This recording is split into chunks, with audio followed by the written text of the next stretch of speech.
ನಮಸ್ಕಾರ ಸ್ನೇಹಿತರೆ, ಊರು ಕೇರಿಗೆ ಸ್ವಾಗತ. ನಾನು ಭೂಷಣ್ ಮಿಡಿಗೇಶಿ.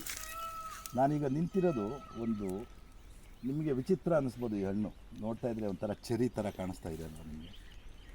ಇದು ಊಡಿಗೆ ಹಣ್ಣು ಅಂತೀವಿ, ಅಂಕಾಲೆ ಅಂತ ಸಭ್ಯ ಭಾಷೆಯಲ್ಲಿ ಕರೀತಾರೆ. ನಾವು ಹಳ್ಳಿಗಳಲ್ಲಿ ಊಡಿಗೆ ಅಂತೀವಿ, ಊಡ್ಗದ ಗಿಡ ಅಂತೀವಿ. ಈ ಊಡ್ಗದ ಗಿಡಕ್ಕೆ ಅದರದೇ ಆದ ಔಷಧೀಯ ಗುಣಗಳ ಮಹತ್ವ ಇದೆ. ಮತ್ತು ಪೂಜೆಗಳಲ್ಲಿ ಯೂಸ್ ಮಾಡ್ತಾರೆ. ಮತ್ತು ಮನೆಯ ಹೆಬ್ಬಾಗಿಲಿನ ಮೇಲ್ಭಾಗದ್ದು ಅಥವಾ ಇಡೀ ಮನೆಯ ಚೌಕಟ್ಟನ್ನು ಕಟ್ಟಿಗೆಯಿಂದನೇ ಮಾಡೋಂಥ ಅಭ್ಯಾಸ ಕೂಡ ಇದೆ ಹಳ್ಳಿಗಳಲ್ಲಿ. ನಮ್ಮ ಗ್ರಾಮಾಂತರ ಪ್ರದೇಶದಲ್ಲಿ, ಈ ರಾಯಲಸೀಮಾ ಏರಿಯಾದಲ್ಲಿ ಈ ಊಡಿಗೆ ಗಿಡದ ಕಡ್ಡಿಯಿಂದ ಮುದ್ದೆ ತೊಳ್ಸೋ ಕೋಲು ಮತ್ತು ಮನೆಗೆ ನೇಗಿಲಿನವು ಈ ಥರದ ವಿಪರೀತ ಗಡಿಸಿರೋದ್ರಿಂದ ಮತ್ತು ಹಳದಿ ಕಲರ್ ಇರೋದ್ರಿಂದ ಈ ಬಲ್ತಿರೋ ಕಡ್ಡಿ ಇದನ್ನು ಯೂಸ್ ಮಾಡ್ತಾರೆ.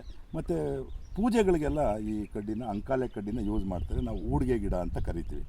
ನಾನು ಇವಾಗ ಹೇಳ್ತಾ ಇರೋದು ಅದರದ ವೈದ್ಯಕೀಯ ಮಹತ್ವ ಆಗಲಿ ಅದಲ್ಲ. ನಾನು ಹೇಳ್ತಾ ಇರೋದು ಇದೊಂದು ದೇಸಿ ಹಣ್ಣು.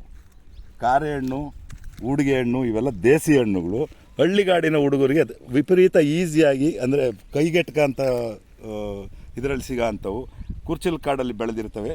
ಈ ಊಡಿಗೆ ಹಣ್ಣು ನೀವು ಬೇಕಾದರೆ ಇದನ್ನು ಗಮನಿಸ್ತಾ ಹೋಗ್ಬೋದು. ಎಷ್ಟು ಅದ್ಭುತವಾದ ಕಲರು, ಎಷ್ಟು ನೈಸರ್ಗಿಕವಾಗಿ ಈ ಕಲರ್ ಬಂದಿದೆ. ಇದಕ್ಕೆ ನೈಸರ್ಗಿಕವಾದ ಬಣ್ಣ. ಇದಕ್ಕೆ ನೋಡಿ ಸುಮಾರಷ್ಟು ಕಲರ್ ಇದೆ. ಇದಕ್ಕೆ ಸುಮಾರು ಕಂದು ಬಣ್ಣದಿಂದ ಹಿಡಿದು ಕೆಂಪು ಕಲರ್ವರೆಗೂ ಇದೆ. ಇದನ್ನು ನೋಡ್ತಾ ಇದ್ರೇ ತುಂಬ ಅತ್ಯಾಕರ್ಷಕವಾಗಿದೆ. ಇದನ್ನು ಆ್ಯಕ್ಚುಲಾಗಿ ತಿಂದರೆ ತಿಕ್ಕಲು ಹಿಡಿಯುತ್ತೆ ಅನ್ನೋರು, ಅಂದರೆ ಹುಚ್ಚಿಡಿಯುತ್ತೆ ಅನ್ನೋರು. ಮುಂಚೆ ನಾವು ಹುಡುಗರಲ್ಲಿ ಇದನ್ನು ತಿನ್ನೋಕೆ ಹೋದರೆ ಹುಚ್ಚಿಡಿಯುತ್ತೆ ಅನ್ನೋರು. ಆದರೆ ನಾವು ತಿಂತಾಯಿದ್ವಿ ಯಾವಾಗೂ. ಇದು ತಿಂದು ಹುಚ್ಚು ಹಿಡ್ದಿರಲಿಲ್ಲ, ಬಟ್ ಇವಾಗ ತಿನ್ನೋ ಹುಚ್ಚು ಹಿಡ್ದಿದೆ. ಇದನ್ನೊಂದು ವೀಡಿಯೋ ಮಾಡಿ ಎಲ್ಲರಿಗೂ ಹಂಚೋ ಅಂಥ ಹುಚ್ಚು ಹಿಡಿದ್ಬಿಟ್ಟಿದೆ ಈಗ. ನೋಡಿ, ಇದನ್ನು ನೀವು ಹತ್ತಿರದಿಂದ ಗಮನಿಸಿ. ಎಷ್ಟು ಅದ್ಭುತವಾದ ಒಳಗಡೆ ತಿರುಳಿದೆ. ಎಳೆಯ ತಾಟಿನಿಂಗಿನ ಥರ, ಎಳೆಯ ತಾಳೆಹಣ್ಣಿನ ಥರ ಇದೆ. ತುಂಬ ಚೆನ್ನಾಗಿದೆ, ತುಂಬ ಸ್ವೀಟಾಗಿದೆ. ಊಡ್ಗದ ಮುಳ್ಳು ವಿಪರೀತ ವಿಷ, ಹಾವಿಗಿಂತಲೂ ವಿಷ. ಕಾಲಲ್ಲಿ ತುಳಿದ್ಬಿಟ್ರೆ ಎಷ್ಟೋ ದಿವಸ ಆದ್ರೂ ಕಾಲು ನೋವು ಮೇಲಾಗ್ತಿರ್ಲಿಲ್ಲ. ಊಡ್ಗದ ಮುಳ್ಳು ತುಳಿದ್ರೆ ಅಷ್ಟು ವಿಷ ಇರೋದು. ಆದರೆ ಊಡ್ಗದ ಹಣ್ಣು ಅಷ್ಟೇ ಸಿಹಿ.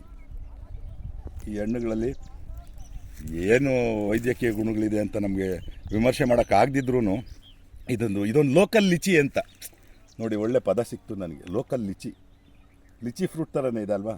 ನೋಡಿ, ಓಪನ್ ಮಾಡ್ತೀನಿ ನೋಡಿ ನಿಧಾನಕ್ಕೆ. ನೋಡಿ, ಯಾವುದೇ ವಿದೇಶಿ ಹಣ್ಣುಗಳಿಗಿಂತ ಆಹಾ, ನೋಡಿ ಎಷ್ಟು ಅದ್ಭುತವಾಗಿ ಕೆಂಪನೆ ಸಿಪ್ಪೆ ಒಳಗೆ ಶ್ವೇತ ಹಂಸದಂತೆ ಇದೆ ಒಳಗಡೆ. ಇದನ್ನು ಸವಿಬೇಕು. ಹಳ್ಳಿಗಾಡಿನ ಹುಡುಗರಿಗೆ ಇವೆಲ್ಲ ಬೋನಸ್ಸು. ಸಿಟಿ ಹುಡುಗರಿಗೆ ಇವೆಲ್ಲ ಸಿಗಲ್ಲ. ಹಳ್ಳಿ ಹುಡುಗರಿಗೆ ಇವೆಲ್ಲ ಬೋನಸ್. ಇವ್ರ ಜೊತೆಗೆ ಬೆಳಿಬೇಕು ನಾವು. ನೀವು ಇದೇ ಥರ ದೇಸಿ ಹಣ್ಣುಗಳು, ದೇಸಿ ಕತೆಗಳು ಊರು ಕೇರಿಲಿ ಸುಮಾರಷ್ಟು ನಾವು ಮಾಡ್ತಾಯಿರ್ತೀವಿ. ಇದನ್ನು ನೀವು ನೋಡ್ತಾ ಇರಬೇಕು ಸತತವಾಗಿ. ಸಬ್ಸ್ಕ್ರೈಬ್ ಮಾಡಿ, ಲೈಕ್ ಮಾಡಿ, ಶೇರ್ ಮಾಡಿ, ಬೇರೆಯವ್ರು ಎಲ್ಲರಿಗೂ ಫ್ರೆಂಡ್ಸ್ಗೂ ತಿಳಿಸಿ. ಆದಷ್ಟು ನಮ್ಮ ಚಾನಲ್ನ ಸಬ್ಸ್ಕ್ರೈಬ್ ಮಾಡಿ. ಧನ್ಯವಾದಗಳು ಸ್ನೇಹಿತರೆ.